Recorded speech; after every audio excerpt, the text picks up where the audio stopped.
Picture this. You're holding the keys to your dream home, feeling like you made it. Then disaster strikes. The housing market crashes, and your home is now worth less than what you bought it for. Now the stakes are really high. You may even have family judging you at this point, leaving you really wondering, are you stuck there forever? Or did you just make the biggest mistake of your life? If you think you're off the hook because you're not a buyer just yet, remember, this impacts you just as much as it impacts current home buyers. In 2008, home prices were decreasing significantly. And 17 years later, prices now are higher than they have ever been. But just out of curiosity, do you know what happens when you buy a home and the market turns on you? Because you may think a housing market with wild speculation, high mortgage rates, a pullback in prices, media hype, low inventory market, but everyone's still instilling fear about this upcoming crash, you may think that's a down market. But in reality, how a down market really looks, let's just say you recently bought a home for $300,000, and now your neighbor decides they want to sell their home, so they put it on the market for $275,000. And the both of you have very similar homes in terms of bedrooms, bath, square footage, and let's just leave out any renovations or upgrades been done at this current moment. I want you at this point to take a guess on what you believe you will be able to sell your home for if you decided to put it on the market. Because if you guess anywhere near or close to that $275,000, then yeah, you got it. So that is essentially how real estate works. Of course, we can make it both really complex, but generally speaking, real estate values are going to be determined on the comparables in that neighborhood or very close to that neighborhood. And all of that is determined truly indeed what anyone is willing to buy it for or what anybody is willing to sell it for. So the issues with a down market, and let's go back to the scenario that we just used with you buying your home for $300,000 and your neighbor sold it for $275,000. You have to remember, you still have a mortgage for $300,000. So yeah, let's say if you decided you want to sell right along with your neighbor just because you see that the values are going down, you essentially owe more on your loan than the home value. And that, my friend, we call an upside down mortgage. And when you have one of these, yes, you may look at your scenario and say, you know what, we can't get out of here because we're going to be selling at a loss rather than a profit. So let's just refinance. But it's much harder to refinance when you have negative equity. Therefore, now it all turns like this slow burn scenario that you've now put yourself in, and you actually may feel stuck. What helps though is none of this is an overnight thing, especially when you go ahead and compare it to something like the stock market. So I say all this to say you better have a really damn good reason on why you're purchasing in the first place, and make sure to have some patience to go along with that, just so you don't end up in the same scenario I mentioned earlier, where now home values are less than what you actually paid for and you have a home loan that's worth more than your actual home. And so now you find yourself in a situation that is completely opposite of what you entirely want.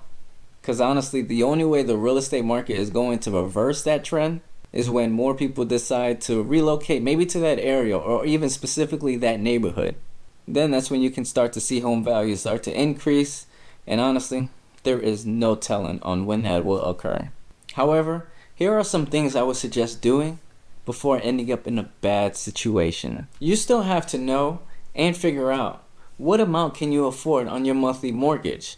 I mean, you mess this up, you are literally setting yourself up for failure to begin with. Because there's two scenarios that can actually occur in that, which is your home ends up as a foreclosure home, or you just literally have trouble making your payments on a month-to-month basis. And I mean, you can only imagine what kind of stress that's going to put you through.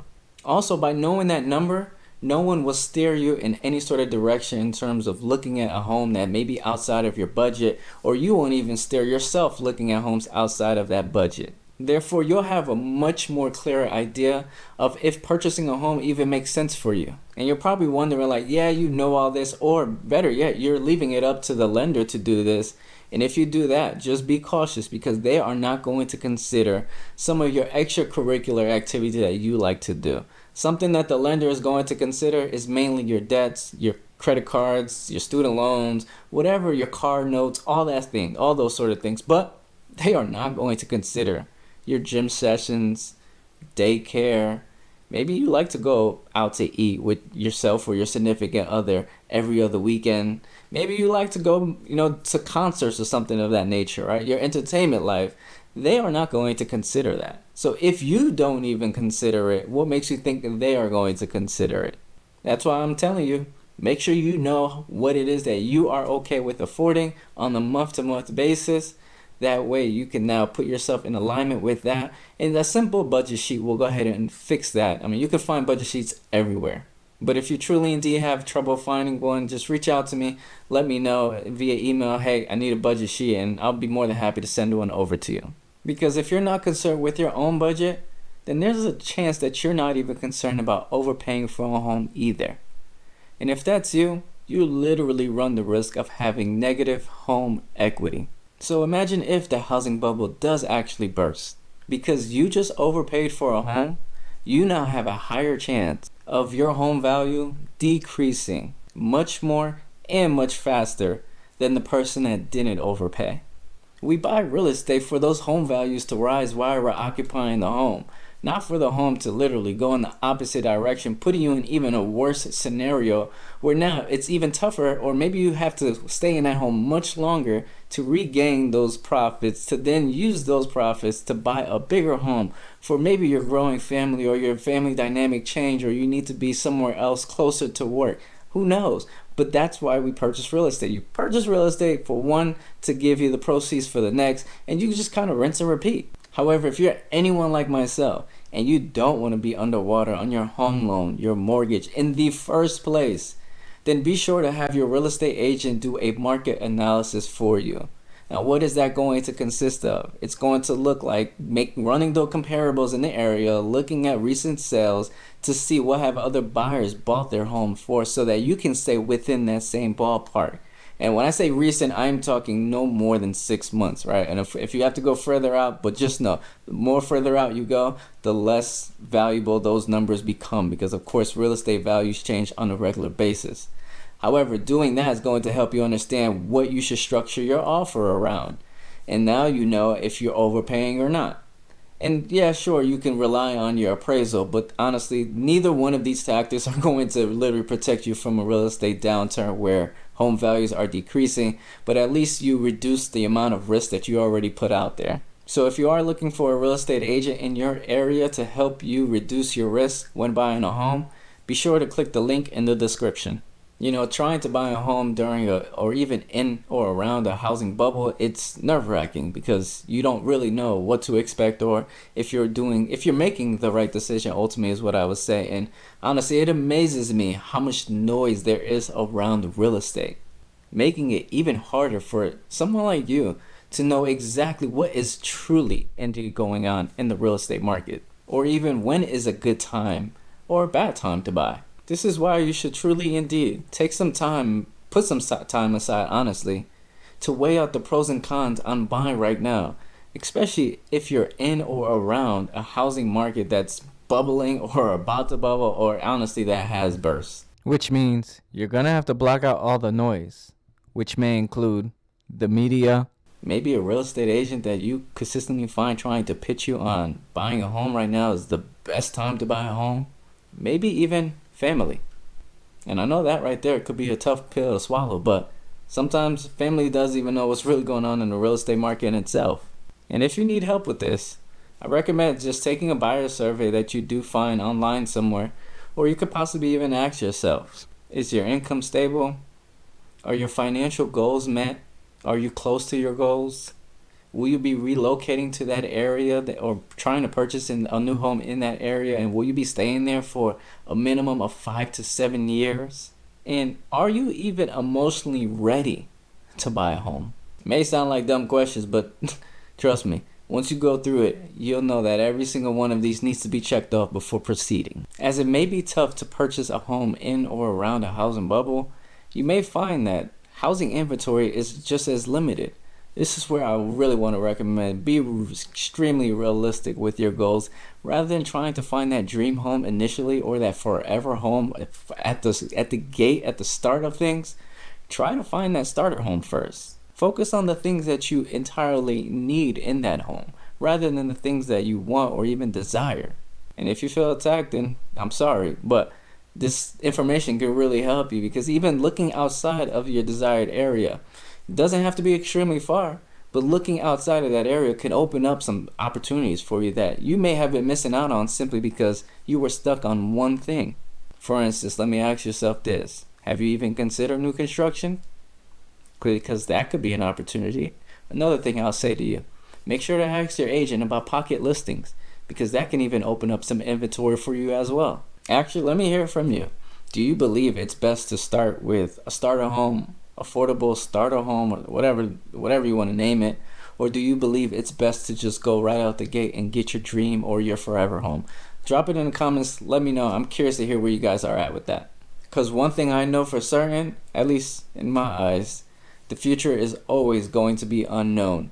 Therefore, if you're looking to purchase a home in or at least even around the housing bubble, you're going to want to prepare yourself for the good and the bad, because honestly, anything can happen at any point in time, and there is no telling when it's going to happen.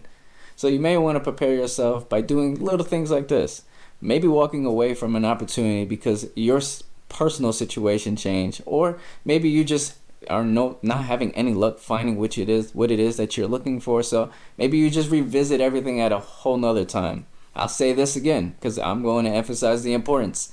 The budget, your budget, understand it, know what it is. Make sure you have taken account in that, because that's going to play a pivotal role in this. And also, be smart with your search tactics. Maybe ask the agent a few additional questions to see if there's something that they can tell you or at least give you to help you understand. Does it make sense for you to even purchase now? Ultimately, just make sure you are getting yourself prepared. And when you are in the market, you are already prepared, because as you may know, corporate investors are now in the space where they're building out neighborhoods to rent it out, or even they're buying homes to then rent it out. So right now, the market is only going to get tougher and tougher, especially the more and more that corporate investors get into the space. And if mortgage rates do stay higher for longer, maybe lending gets stricter, and let's just say low inventory is still a thing, you can even look into assumable loans, which will only work for FHA and VA loans. But I will encourage everyone to really understand the ins and out of it all entirely, because this is not your traditional way of purchasing a home. In fact, it actually takes a little bit longer, so it may not be for everyone. But if you're looking for a home in your specific area and unsure about the ins and out and would prefer me to connect you to a real estate agent in your area, be sure to click the link in the description. Fill out the entire form. That way I can reach out to you, understand a bit more what's going on, and make sure that I do connect you with the best person to help you. I know the real estate market could feel extremely overwhelming, but honestly, I would say stick to the basics, focus on the long term, and also remember, your forever home does not have to be your first home. As long as you put yourself in a position where you can sell the home, refinance, or possibly even rent it out, at least you did not put yourself in that chokehold for the long run. But let me know in the comments below, do you feel ready to buy a home now? Or would you much rather wait for the market to cool down to step in? Because just as much as I enjoy making these videos for you guys, my name is Roney Polynice, and always remember, I got your back.